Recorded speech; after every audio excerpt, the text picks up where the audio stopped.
দেওয়ার কাছে শিয়ালদামুখী Kanchenjunga express. শিয়ালদামুখী Kanchenjunga express যখন দাঁড়িয়েছিল রাঙামাটি স্টেশনের কাছে, একেবারে পিছন থেকে ধাক্কা মারে মালগাড়ি। লাইনচ্যুত হয়ে যায় কাঞ্চনজঙ্ঘা এক্সপ্রেসের পিছনে 3টি কামরা, 2টি কামরা একেবারে উঠে যায় মালগাড়ি ইঞ্জিনের ওপরে। আড়াআড়িভাবে শূন্যে ঝুলছে সেই 2টি বগি। অন্য একটি কামরা একেবারে দুমড়ে মুচড়ে গিয়েছে, অন্য লাইনে গিয়ে পড়েছে। ইতিমধ্যে মৃতের সংখ্যা লাফিয়ে বাড়ছে। 15 জনের মৃত্যু হয়েছে বলে জানাচ্ছে পিটিআই। আহত হয়েছেন 60 জন। যদিও রেল বোর্ডের তরফ থেকে দাবি করা হয়েছে 8 জনের মৃত্যু হয়েছে। 1 বছর আগে 2রা জুন করমণ্ডল এক্সপ্রেসে যে দুর্ঘটনা ঘটেছিল, সেই ভয়াবহ স্মৃতি ফের ফিরে এলো। আর ঠিক এখানেই প্রশ্ন উঠছে, কিভাবে বারবার রেল দুর্ঘটনা ঘটছে? কি কারণে একই লাইনে চলে গেল মালগাড়ি এবং কাঞ্চনজঙ্ঘা এক্সপ্রেস? মালগাড়ির ইঞ্জিনের ওপরে কিভাবে উঠে গেল কাঞ্চনজঙ্ঘার এতগুলো বগি, এবং তারপর এভাবে খেলনা গাড়ির মতো দেশলাই বাক্সের মতো দুমড়ে মুচড়ে পড়ে রয়েছে কাঞ্চনজঙ্ঘার বগি। লাইন থেকে আরো একটি বগি ছিটকে গিয়েছে। ইতিমধ্যে আপনাদের জানিয়ে রাখি, ঘটনাস্থলের উদ্দেশ্যে রওনা হয়েছেন রেলমন্ত্রী অশ্বিনী বৈষ্ণব। মুখ্যমন্ত্রী মমতা বন্দ্যোপাধ্যায় তিনি ছুটে যাচ্ছেন দুর্ঘটনাস্থলে।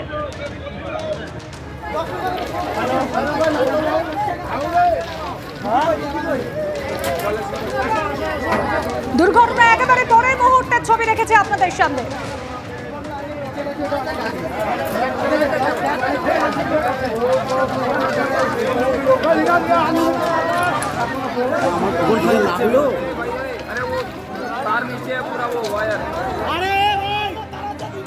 আরে ওখান থেকে চলে তার রয়েছে, ওদিকে চলো, ওদিকে চলো।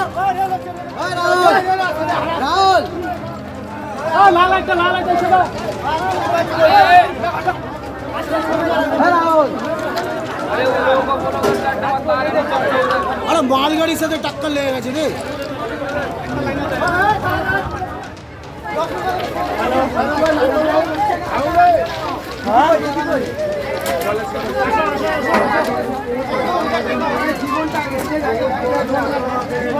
ফাঁসি দেওয়ার কাছে ভয়াবহ ট্রেন দুর্ঘটনা শিয়ালদামুখী কাঞ্চনজঙ্ঘা এক্সপ্রেসে।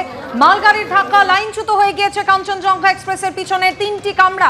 দেখতে পাচ্ছেন উদ্ধার কাজ চলছে এই মুহূর্তে। ক্ষতিগ্রস্ত কামরাগুলিকে একেবারে দড়ি ধরে টেনে লাইন থেকে সরানোর কাজ করছেন এনডিআরএফ এর কর্মীরা। এই মুহূর্তে সরাসরি 2 জায়গা থেকে রয়েছেন আমাদের 2 প্রতিনিধি। শিয়ালদা স্টেশন থেকে রয়েছেন প্রতিনিধি অনির্বাণ বিশ্বাস, এবং অন্যদিকে মালদা স্টেশন থেকে রয়েছেন প্রতিনিধি করুণাময় সিংহ। কারণ আপনারা জানেন, এই ঘটনার ফলে কিন্তু গোটা ট্রেন চলাচলে ব্যাপক প্রভাব পড়েছে। অন্যদিকে হেল্প ডেস্কও চালু করা হয়েছে। একবার সরাসরি কথা বলে নেব অনির্বাণ বিশ্বাসের সঙ্গে। অনির্বাণ, আমরা দেখলাম শিয়ালদা স্টেশনে হেল্প ডেস্ক চালু করা হয়েছে, হেল্প নাম্বার চালু করা হয়েছে। অবশ্যই অনির্বাণ, তোমার সাথে কথা বলবো, তবে সেই মুহূর্তে ঠিক কি ঘটনা ঘটেছিল একবার আপনাদের দেখাবো।